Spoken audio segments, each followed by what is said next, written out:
সঙ্গে কথোপকথন চলছে। মহাজন খুব সুন্দর করে বলছেন, দেখো হয় আজ রাধিকা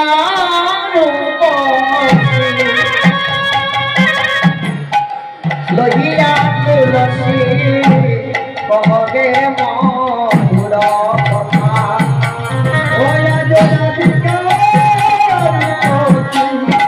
লহিয়া তুলসী কহগে মধুর কথা। রাধিকা লইয়া তুলসী আজ কহগে মধুর কথা। রাধিকার পথে লইয়া তুলসী কহগে মধুর কথা। হয় তুই কাননে গোপন তুলসীরে করো ওই ফোন, ওরে কাননে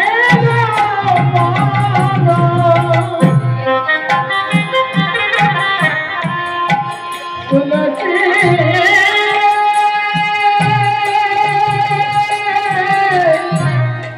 ওহে বড় মিষ্টি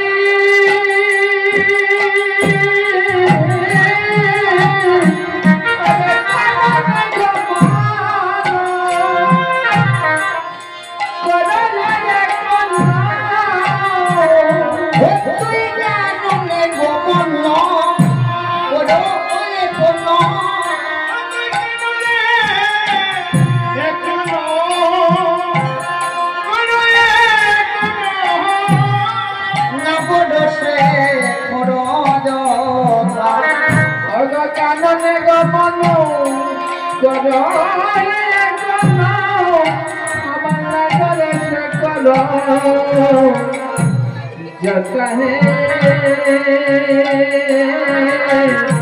নগর সকল যথা। রাধারানী তুলসীকে ডাকতে বলছেন, তুলসী রে রাধিকা রূপসী লইয়া তুলসী কহগে মরণ। রাধারানী তুলসীকে সঙ্গে নিয়ে মনের কথা বলছেন। মনের কথা, কথাগুলো কি? রাধারানীর মনের কথা কি? মহাজন খুব সুন্দর করে বলছেন। কি কথা জানো? কহগে মধুর কৃষ্ণ কথা, মধুর কৃষ্ণ কথা শোন তুলসী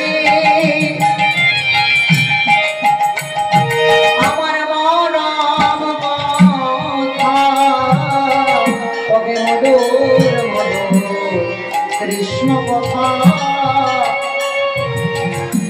শুনে তুলসী বরম কথা মধুর মধুর কৃষ্ণ কথা। রাধারানী তুলসীকে সঙ্গে নিয়ে বলছেন, তুলসী তুই আমার কাছে বল, আমি তোকে আমার মরমের কথা বলি। মরমের কথা কি? তুলসী বলছে, তোর মরমের কথা আর কি? রাধারানী বলছেন, আমার বদনে তো আর কোনো কথা নেই। আমার বদনে আমার মরমের কথা, আমার মধুর কথা যা কিছু আছে সব কৃষ্ণ কথা, সব আমার বধুয়ার কথা। কারণ এই জগতের পর নিন্দা পর চর্চা সব আকতা ফুকতা, এইসব কথা বললে জীবের হৃদয়, জীবের চিত্তটা পরিষ্কার হয় না, আবর্জনায় ভরে যায়। এগুলো কথা হচ্ছে আকতা ফুকতা। এই জগতে মধুর কথা কি? বলি মধুর কথা মানে কৃষ্ণ। তাই রাধারানী তুলসীকে সঙ্গে নিয়ে মধুর মধুর কৃষ্ণ কথা বলছে। কৃষ্ণ কথা বলতে বলতে বলতে, তুলসী তুই এক কাজ কর না, তুই কাননে গমন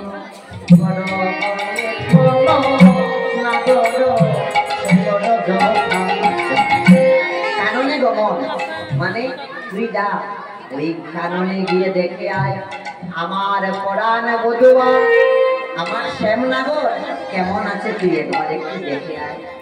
কেন এই দিন দুপুর বেলা আমি কেন যাব? রাধারানী বলছেন, আমি তো যেতে পারবো না, আমার ঘরে জটিলা কুটিলা শাশুড়ি ননদিনী রয়েছে, তুই গিয়ে দেখে আয়। তুলসী বলছে এমনিতেই গোটা বৃন্দাবনে সবাই আমাদেরকে কৃষ্ণ কলঙ্কিনী বলে ডাকে, আর এই দিন দুপুরে বেলা যদি আমি তার খুঁজে যাই তাহলে কলঙ্কের আর সীমা থাকবে না। তাই তুলসী বলছে না না আমি কেন যাব, আমি যেতে পারবো না। কেন? সকালে বেলা যখন তোর প্রাণ গোবিন্দ বিচারণে গিয়েছিল তখন তো তোর সম্মুখ দিয়ে গিয়েছিল, তোর ঘরের সম্মুখ দিয়েই তো গিয়েছিল, তখন কেন তুই তাকে দেখলি না? রাধারানী তুলসীকে বলছে, তুলসী হ্যাঁ তুই ঠিক বলেছিস, আমার বধূ আমার ঘরের সম্মুখ দিয়ে ঘুষতে গেছে, কিন্তু জানিস তুই জানিস সেই সময় কি হয়েছিল? বধূ গিয়েছে কিন্তু আমি তাকে দেখতে পারিনি। তুলসী বলছে কেন দেখতে পারলি না? শুন কেন দেখতে পারলাম না, শুন। রাধারানী বলছেন সকালে গো কেন মেতে মেতে ঘুষে গেল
বিনোদিয়া আমার গোবিন্দ বুঝতে গিয়েছে দেববৎসগণকে সঙ্গে নিয়ে, দেববৎসের সঙ্গে নিয়ে বুঝতে গেছে, কিন্তু জানিস আমি তাকে দেখতে পারলাম না। কেন?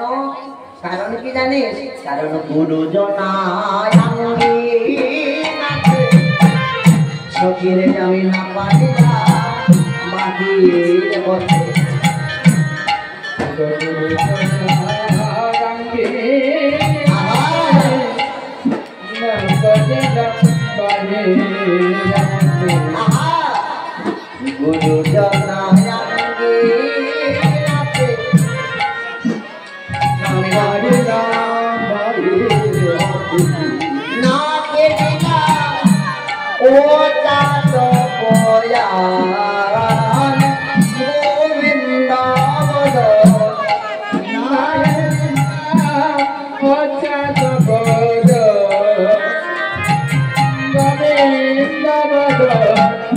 আমি না ফেরিলা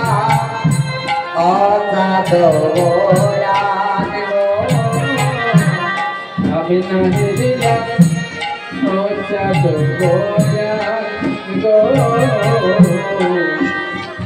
কি বলছে রাধারানী তুলসীকে বলছে শুনতে তুলসী গোবিন্দ খুঁজতে গেছে আমার মন্দিরের সম্মুখ দিয়ে, কিন্তু আমি তাকে দেখতে পারি নাই। কেননা আমি যখন দেখবো তখন গুরুজন আমার আঙ্গিনাতে ছিল, তাই গুরুজন আঙ্গিনাতে আমি না পারিলাম বাপের পথে না গেলাম চালো বয়া। আপনারা আনন্দ নাও পেতে পারে, কেননা আমাদের এখানে তো আর সাজগুজ নাই, আমরা তো লীলা শুধু স্মরণ করি, পদের মধ্য দিয়ে আনন্দ করি, পদের মধ্য দিয়ে আমরা রস সাধন করি। এখানে সাজগুজ নাই, অভিনয় নাই, আপনারা আনন্দ কম পেতে পারেন, তার জন্য নিদাস আনন্দ দেওয়ার কোনো ক্ষমতা নাই। কীর্তনকে যে আমি আপনাদেরকে আনন্দ দান করবো এই ক্ষমতাই দাসের মধ্যে। তথাপি যদি গুরুদেবের কৃপা হয়, মহাপ্রভু যে আমার মধ্যে দিয়ে কোনো কিছু বলার সেইটুকুই আমরা সকলে মিলে আস্বাদন করি। তাই রাধারানী বলছে আমি তো তাকে দেখতে পারিনি, তাই তুই জানা আমার বধুয়ার একটু খবর নিয়ে আয়। আমার মনে কি বলছে জানিস? আমার মনে হচ্ছে আমার বধুয়া বেশি ভালো নয়। এই দিন দুপুরবেলা ঘন রুদ্রের তাপ, আমার বধুয়ার বধু বেশি ভালো নয়, তুই যা একবার গিয়ে দেখে আয়। তুলসী বলছে না আমি যেতে পারবো না এই দিন দুপুরবেলা। আর রাধারানী বলছেন ও তুলসী তুই যেতে পারবি না? ঠিক আছে, আমারই কপালটা মন্দ। এ দাসীর ভাগ্যে আজকে গোবিন্দ দর্শন নাই। জানিস তুলসী, মেঘাচ্ছন্ন দিন কখনো দুর্দিন নামে। কৃষ্ণ কথা বিহীন যেদিন, কৃষ্ণ দর্শন বিহীন যেদিন, সেই দিনকে বলছে দুর্দিন। তাই তুই যাবি না? ঠিক আছে। কান্না করতে লেগেছে রাধারানী, অজরে নয়নের জলে ভাসছেন, কান্না করছে। আর রাধারানীর মলিন বদনে দেখে তুলসী রাধারানীকে বলছে, এই রাধে, তোর এই মলিন বদন আমাকে দেখাবি না। ঠিক আছে, আমি যাবো, তথাপি তোর এই মলিন বদন দেখতে চাই না, আমি যাবো। বলে রাধারানীর চরণে প্রণিপাত জানাচ্ছেন তুলসী।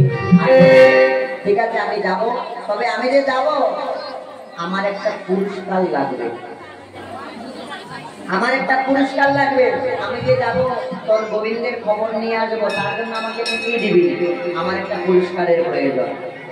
যেই না এই কথা বলেছে, বলা মাত্রই রাধারানী বলছেন, ও আচ্ছা, পুরস্কার বল, তুই আমার কাছে কি চাস? তুই যা চাইবি আমি তোকে তাই দেব। তুই কি চাস আমার কাছে বল, কি চাইবি বল। তুলসী বলছে, কি চাইবো?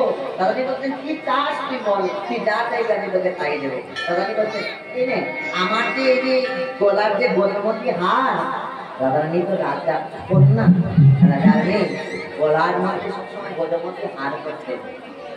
রাধারানী বলছেন, এইটা আমার যে গলার যে গজমতি হার, এই গজমতি হারটা আমি তোকে দিয়ে দেবো, এই গজমতি হারটা আমি তোকে দিয়ে দেবো। তুই কি চাস বল। বলা মাত্রই, বলার সঙ্গে সঙ্গে প্রসাদের মাঠের মধ্যে কার জানি একটা এলটো কার রাখা আছে, আপনার ওটাকে সরিয়ে দেবে। যে বা যারা গাড়ি রেখেছেন মাঠের মধ্যে, এলটো গাড়ি একটা খুব সমস্যা করছে, প্রসাদ বিতরণ হবে, তাই আপনারা ওই এলটো গাড়িটা সরিয়ে দেবে। জয়নি তাই দেব কমিটির পক্ষ থেকে অনুরোধ, ওই গাড়িটা সরিয়ে দেবে, প্রসাদ বিতরণ হবে। লক্ষ্য করবে তুলসী, তুলসী বলতে আমাকে পুরস্কার দিবি। রাধারানী বলছেন, কি দিবি বল। এই নে আমার যে গলার গজমতি হার, এই গজমতি হারটা আমি তোকে দিয়ে দেবো। যেই না রাধারানী বলছেন গজমতি হার দিয়ে দেবো, তুলসী বলছে, গজমতি দিবি? তবে শোন, তুই যখন দিতে চাইছিস আমি নেব, কিন্তু তোর এই গজমতির থেকে গজটা আমি নেব না। কথাটা কোন জায়গায় দেখুন, তোর এই গজমতির থেকে গজটা আমি নেব না, গজ বাদ দিলে যেটুকু থাকে সেইটুকু তুই আমাকে দে। গজমতির থেকে গজ বাদ দিলে কি থাকে? হ্যাঁ, জুড়ে বলো, ওইদিকে শুনছেন কি? গজমতির থেকে গজ বাদ দিলে কি থাকে? কি থাকে? হ্যাঁ, গজমতির থেকে গজ বাদ দিলে কি থাকে? মতি। তুলসী বলছেন, তুই যখন আমাকে দিতে চাইছিস গজমতি, তাহলে আমি নেব, কিন্তু তোর এই গজমতির থেকে গজটা আমি নেব না। গজ বাদ দিলে যেটুকু থাকে সেটুকু হচ্ছে মতি। রাধে, তুই আমাকে দে, দে দে আমার মতি, দে দে দে আরে বলি, দে দে আমায় মতি দে,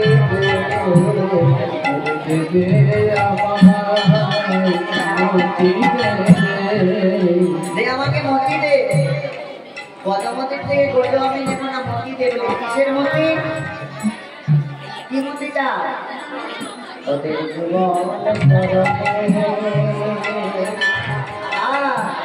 আমার যেন মতি মতি